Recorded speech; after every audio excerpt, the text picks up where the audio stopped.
Welcome, everyone, to On the Juice, the Expanse podcast with Michael and myself talking about all things Expanse related.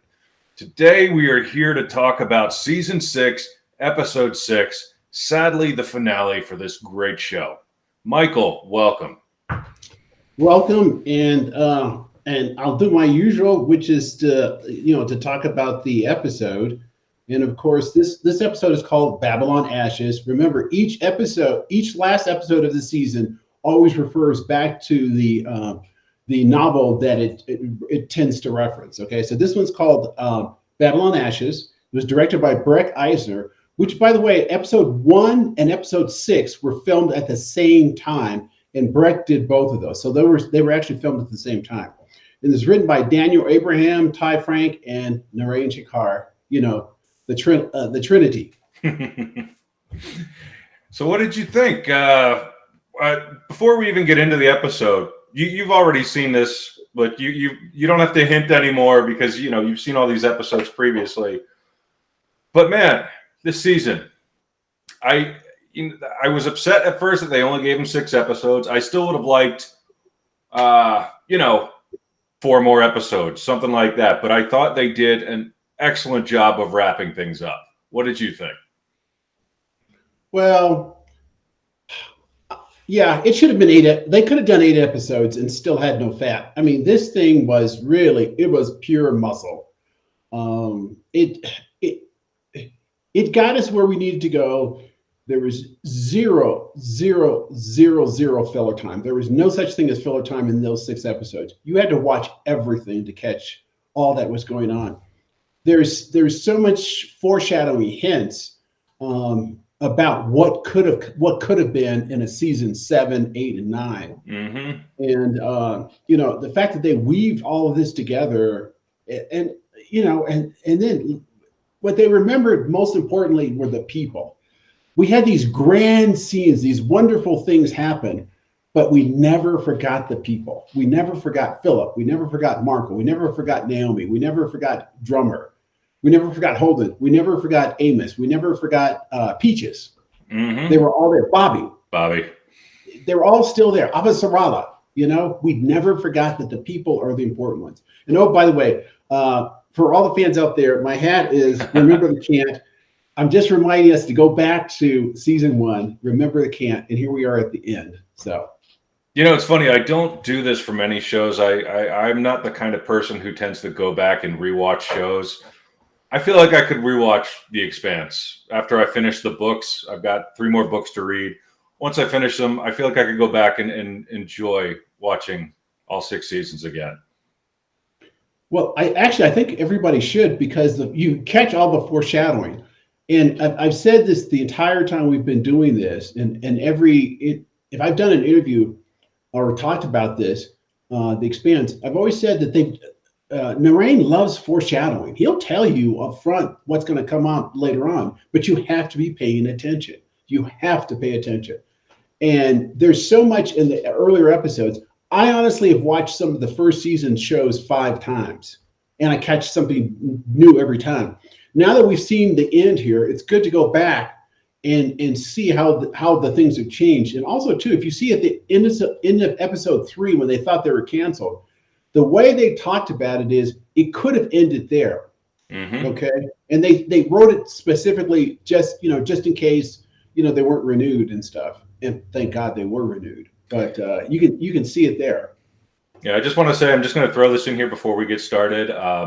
I sent out a tweet yesterday at the James S.A. Corey account, the Neurons account, all these, the Expanse Writers Room account, the Expanse. I'm like, hey guys, season's over. How about we do a 1-day marathon on a Saturday at the Air and Space Museum on the IMAX? How awesome would that be? No one responded yet, but hey guys, give me a call. Let's make this happen. Anyway, what do you think? No. That's an excellent idea. Although I don't know if I would do all the seasons, No, just season 6, all the episodes, 1 day. And I've already got this planned out in my head already. Okay, so we do season 6.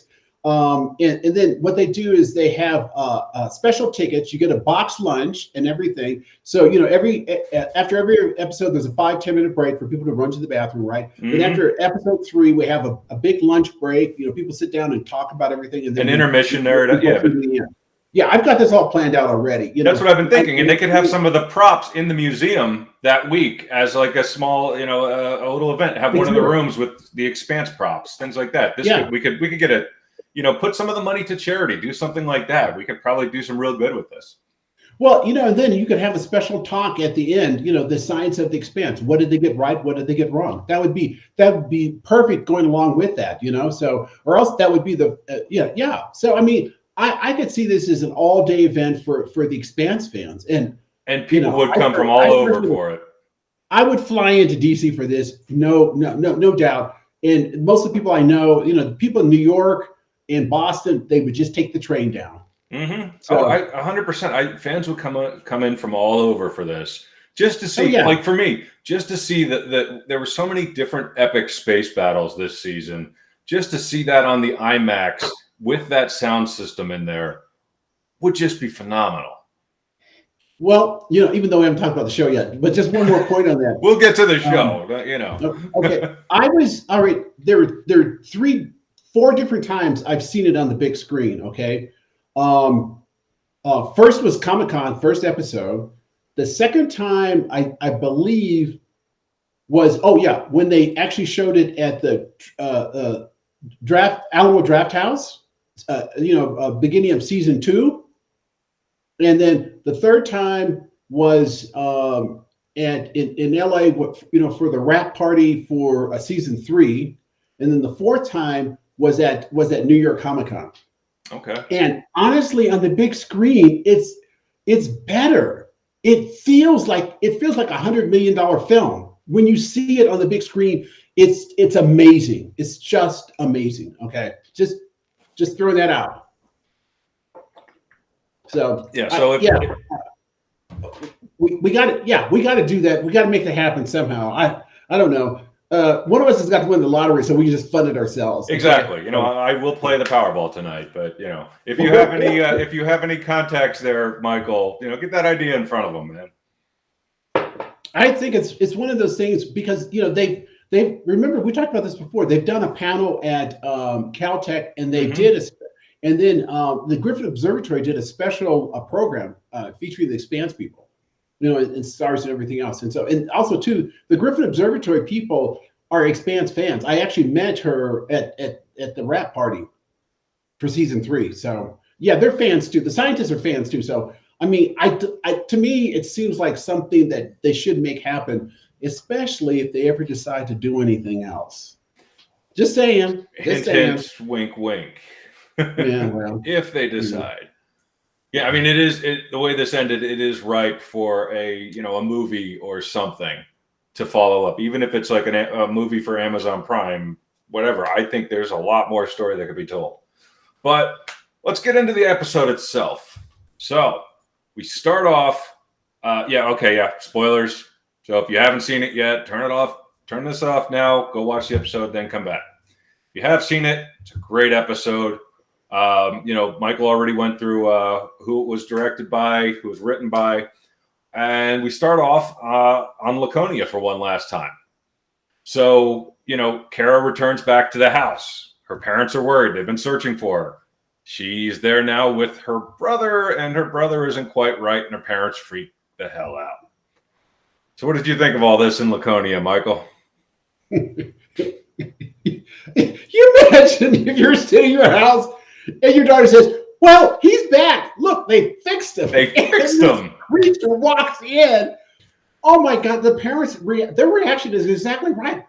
It's like, honestly, I think most people would be, their natural reaction would be to poo-poo in their pants, because that is some scary zombie crazy stuff in the real world.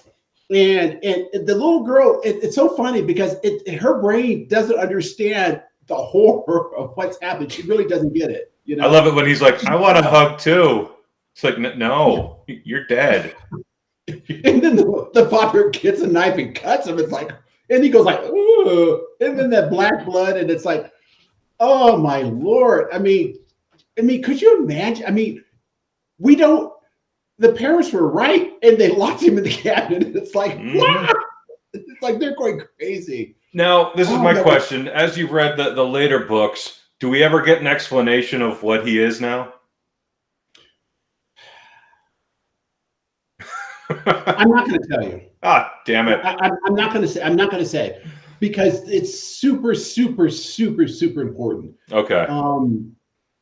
Yeah, it's just incredibly, incredibly important what he's become, and it plays out magnificently, especially in the last novels. It's just incredible. Because I'm just wondering if he's now made up. This is my guess of what the proto-molecule was made of.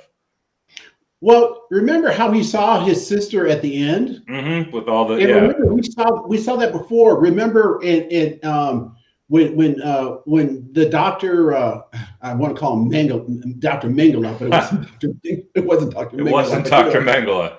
Yeah, but in the creatures, the way he was seeing them, was he before he changed?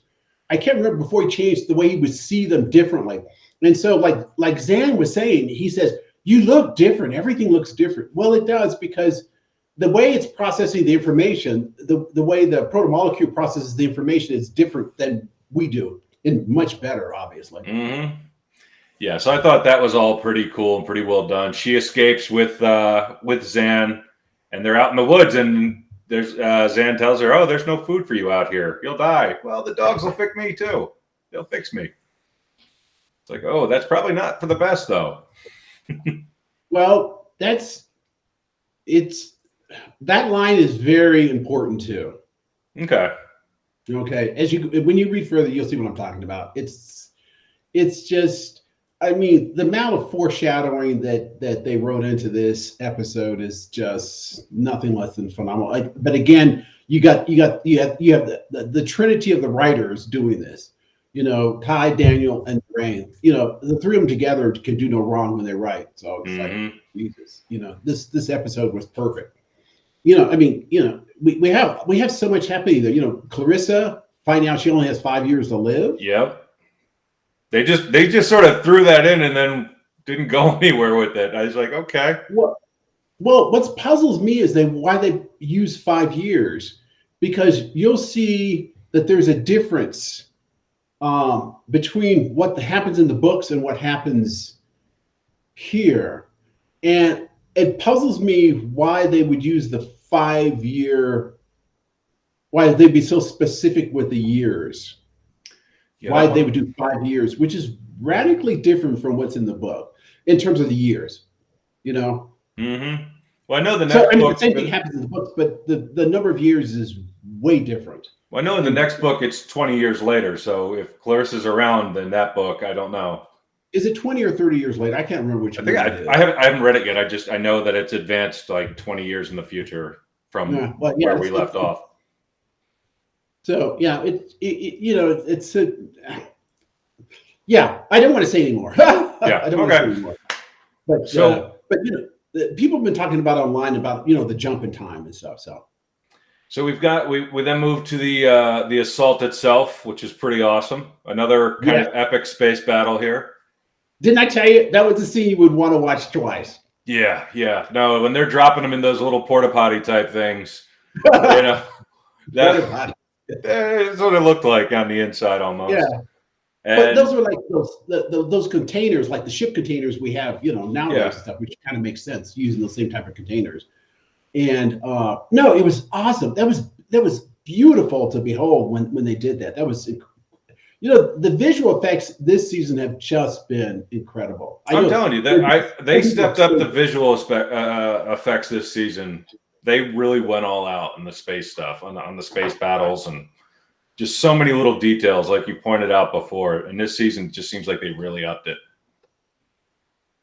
Yeah, they've just done incredible things. And then that drop there, well, the whole thing that actually led up to it, when there's the other most awesome scene. Okay, all right, clearly, and I think you're going to agree. I think you said something about this one. when Duarte cut Marco loose, I mean, that was sweet. That was just sweet. That was the foreshadowing when we saw him at the funeral, and he's like, "I have to take care of my own." Mm-hmm. And I have to protect my own, and that's exactly what he was doing. He's like, "I'm not coming back to help you. I have to protect my own out here." Well, he didn't want to give any more ships, and then he also closed off Laconia, to them. Mm-hmm. And what I think what happened in that moment, Marco realized that he'd been used. Now he thought that they were equal partners at most. Not at most. He thought that they were equal partners, and at best, he thought he was getting the better end of the deal. That's what it is. He thought he was actually had the upper hand the whole time when he was just getting played. And Duarte, I mean, when Duarte taking the proto-molecule sample from him, that was incredibly stupid on Marco's part. Mm-hmm. It was incredibly, because remember, Naomi had betrayed her family so that the Belters could have that sample. Mm-hmm. And he gave it up, and he thought he was getting ahead of the deal because, I get all these weapons, I get all this advanced technology, blah, blah, blah, blah, blah. Well. You got some good out of it, but you were just being used. Just like you were using everyone else. Exactly. Oh, other awesome thing, the assault on the railguns. You got to admit. That was pretty well done. Yeah, that was great. I was actually wondering, I'm like, they're not going to kill off Bobby, are they? I went into this episode wondering if they were going to do the season finale thing that some other shows have done where they're going to kill off one or two of the characters just because they can. Thankfully, they didn't do that. I feel like that's overused sometimes. But, it's really tacky, and if again, the IP is still alive. So why would you kill off your main characters? They killed off one character for other reasons, not because it was dramatically correct, but because there were other reasons. We don't talk about that one. We don't discuss it. But that's why they did it. There's no reason to kill off any other main character at this point. And in fact, you dramatically, it's not a good idea considering where you have to go. Well, I agree. And that's why I think that's kind of overused in shows. They'll like get to the season finale and they'll kill someone off for dramatic effect. Yeah. But thankfully they didn't do that here. The assault was great. I want some power armor like Bobby's. I'm not going to lie. That just seems like it's pretty awesome. Have you seen a lot of people online have made their own costumes? Carl's Webb, he's one of the famous guys that's made some incredible. His costumes are as good as the first year that the Expanse was at San Diego Comic-Con. They actually brought the Martian armor there, and we were allowed to touch it because they didn't know any better then that day, right? Right. So we could touch it, and oh my God, that stuff was so good. It was so excellent. And people have done this themselves. And so you should, and this is for all the fans out there, all 5 of you, get a hold of Carl's Webb. He's on Twitter at Carl's Webb and on Facebook, and the Expanse groups. And he does he builds his armor, and he'll send you the plan so that you can 3D model these things. And so nice. Everybody should, if you can, just drop him a note on Twitter at Carl's Webb. But no, that armor is amazing. Remember, they had updated the armor with the proto-molecule too. Remember that? Yep. And she even commented on how great the new armor is. Yes. And same thing with the armor of the ship too. Because there was a comment there where the ship got hit with something, and they're like, "Wow, the new armor is holding even better." Yep. And so it's the proto-molecule, when used properly, winds up doing good things. But we'll find out some other things too about the proto-molecule and the gates. You'll find out more coming up in the final 3 episodes. And I mean, three episodes, the 3 books. I would recommend that everybody, if you love the series, you have to read the books. You have to read the books. And the books are phenomenal reads. They really are. Yes, phenomenal. And then honestly, it gets better. At that last book, I know we're a little bit off topic here, but for just a moment, that last book, the writers have grown as writers. by writing for the TV series and learning, a new way of writing, dramatic way of writing, because it's a different medium. It's, oh my God, that last book, Nemesis Games to me was always the best book until we got to Tiamat's Wrath. Tiamat's Wrath was like, oh my Lord, you got to stop. It's just like your brain pops. But you get to that last book and, as you finish reading it, your soul leaves your body and rises to the heavens. Okay. Just say it. Okay. But seriously, the writing has gotten so much better. These guys, you'll notice as you read it, they've grown as writers because of writing for the TV show. Okay, so back to the show. Yes. So they take the ring, they take the guns, and then we have the space battle itself. I got to say RIP to Rosenfeld, which I believe that's her name, right? Yes, we finally got it. Yeah. It only took us 6 episodes to actually get her name, but we're there. We're growing, people. Okay. So RIP to her. She went out fighting, getting chewed up by the PDCs. Pretty rough way to go, but that battle was pretty great. The Pella drops back. So what was that? It had like, it made it look like a cargo ship, but it was actually an MCRN ship. Yeah, it was the Pella, and so what they did is they disguised it, which you have to get. I mean, it's easy to forget sometimes that Marvel is really very smart. Mm-hmm. He's not as smart as he thinks he is, but he's still a very smart person, and that was a beautiful tactic that he did there, and he suckered them into coming in there, and so he was able to take them out. Chewed up the Belter ships. Yeah, pretty rough. And then that was a great move. You have to admit that was really, really smart. Mm-hmm. So I have to give him credit on that one. That battle was pretty great. Drummer's ship got chewed up pretty bad, and the other guy was like, "Well, I'm dying, so I'm just going to ram him." It's like, okay, that's Belter. You know what that reminds? You remember that one episode, this Weeping Somnambulist, where that one big Belter told Naomi to go back because she had things to do, and he gave that speech to the Belters. I swear to God, it's like, okay, I got to say here real quick here, Beltalota. Okay, I got to give it to the Belters. When push comes to shove, they're there. They're there for the belt. Mm-hmm. And so his whole point was, I know I'm dying, but boy, I'm going to take some of you suckers with me because that's the way it's going to go. And they I'm not going to whine about it. I'm not going to cry about it. I'm going to do what I need to do.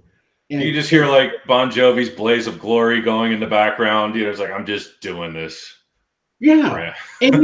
But that's wonderful. I mean, that's the belt, though. I mean, that's always been the Belter spirit.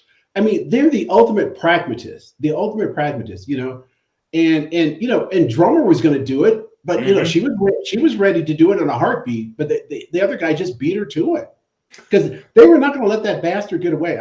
Nope. Excuse my language, but we're talking about Marvel here. Mm-hmm. Like we're talking about Shaft, but we're talking about Marvel here. Okay.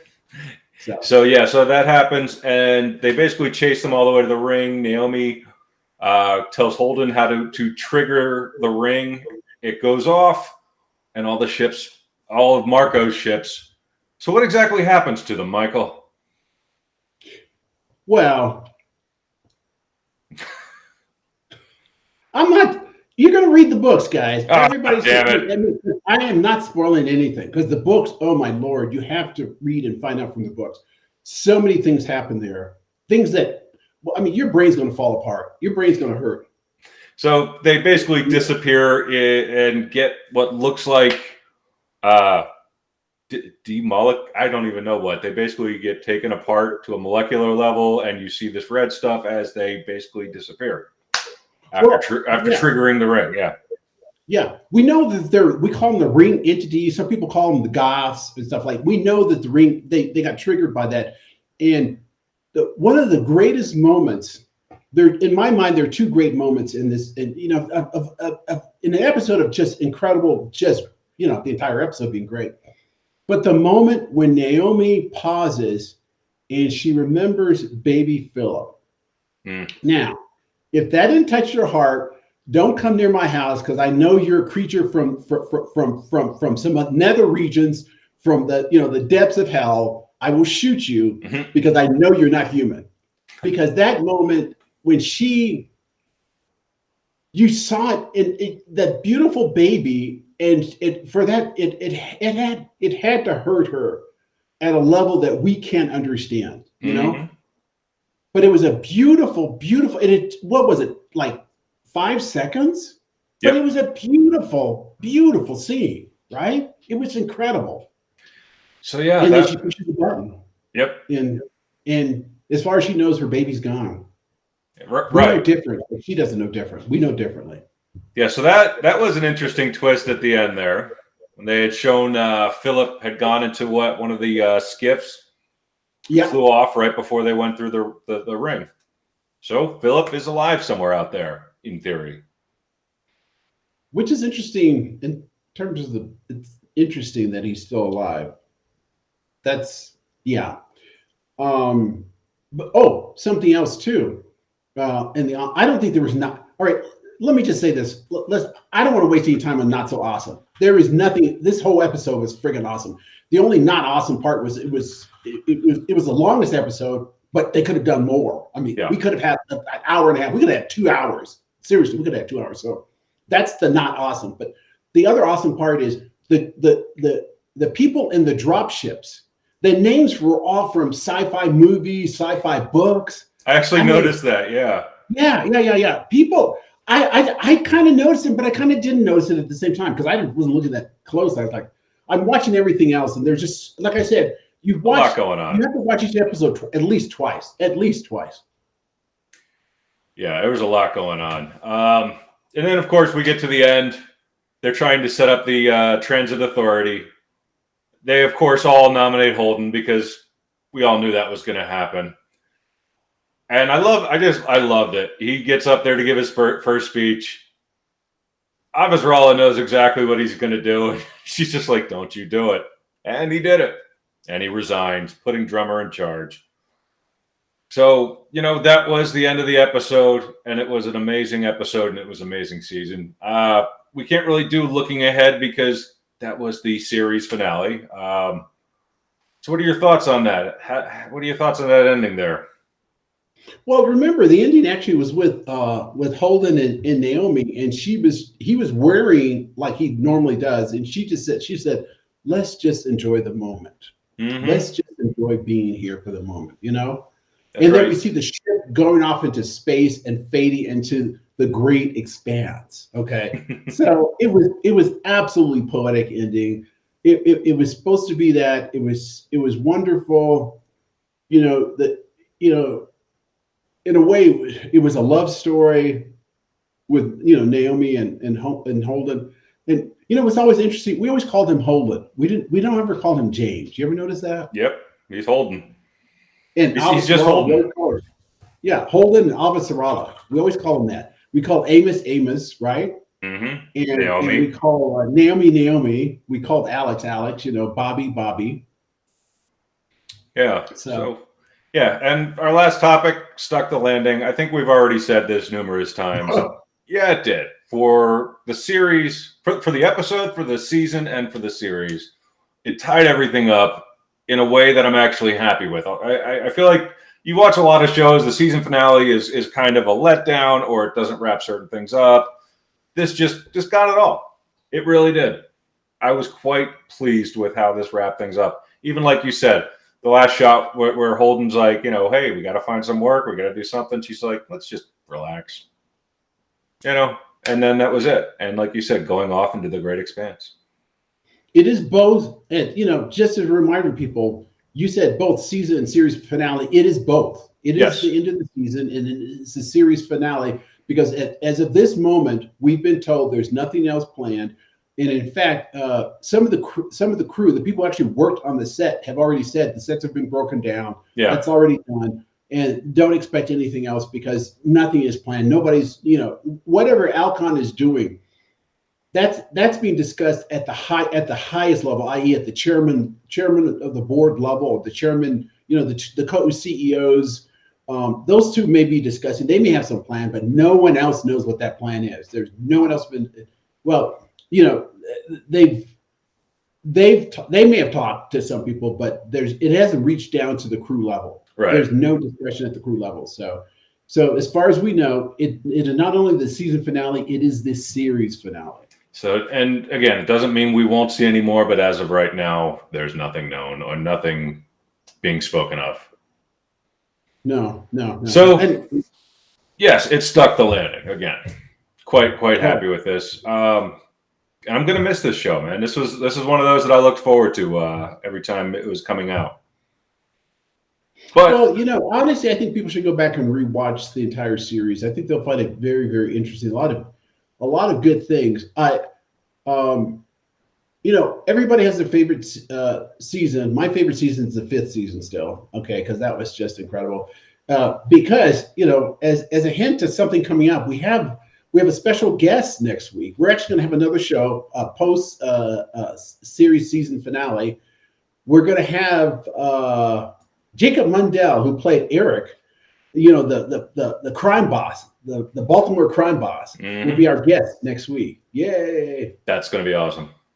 Yeah, so we'll have a chance to get hopefully some behind the scene gossip, and also too, it would be if we're going to talk about things that we'd love to see in the future from the Expanse, considering Alcon owns the IP. There's a short story called Oberon, right? Mm-hmm. And novella that kind of stars Eric in it, and that because remember in season 5 he was going through the gate to go off to another planet, and start a new criminal empire there, and he started one on this planet, and there's a clash between, I think it's all right to say this, Eric and Laconia. Oh, interesting. Yes. Okay. And you're talking about an interesting storyline there. I mean, that would be incredible. As a mini series, that could just be like 6. Now, see, that would make sense doing 6 episodes for that one.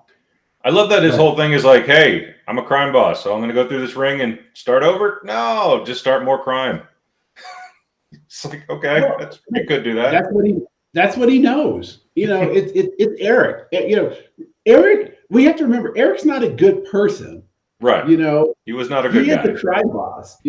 So you remember, Amos found, had grabbed one of Eric's guys that's out selling drugs, and twisted his arm, to make him, to tell Eric, and so that's how he met up with Eric. That's how he found Eric. So Eric is not a good person. No. And if you read the churn, Eric got where he was through a very interesting way. So I don't want to spoil the churn.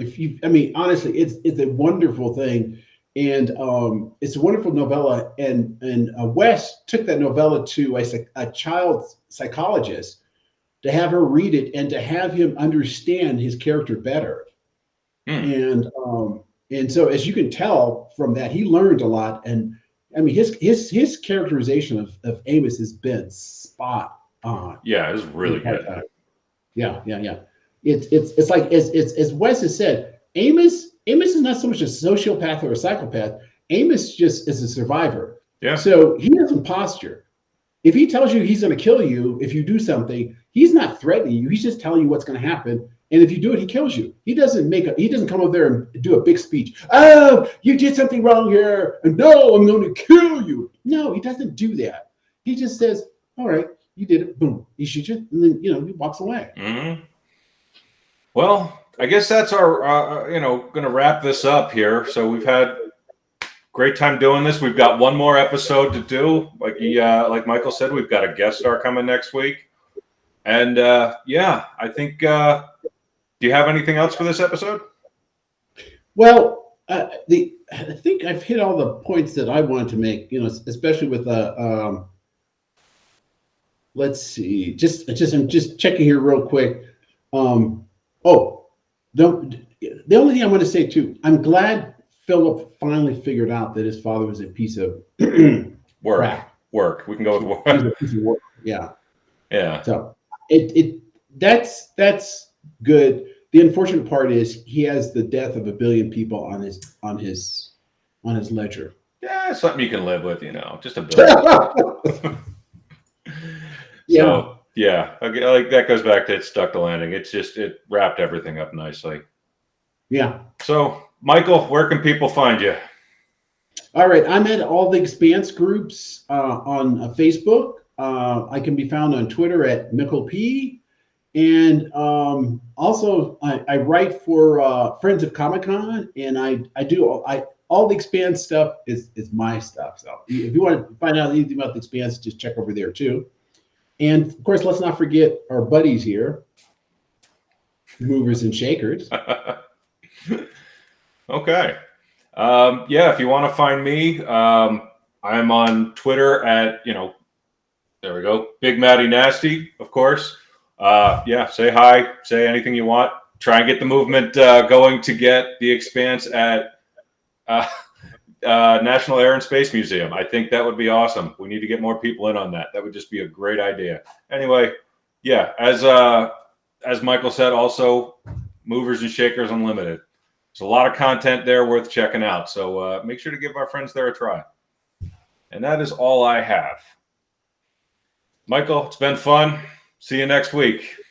All right. Adios, everybody. Adios. Adios. Bye, folks.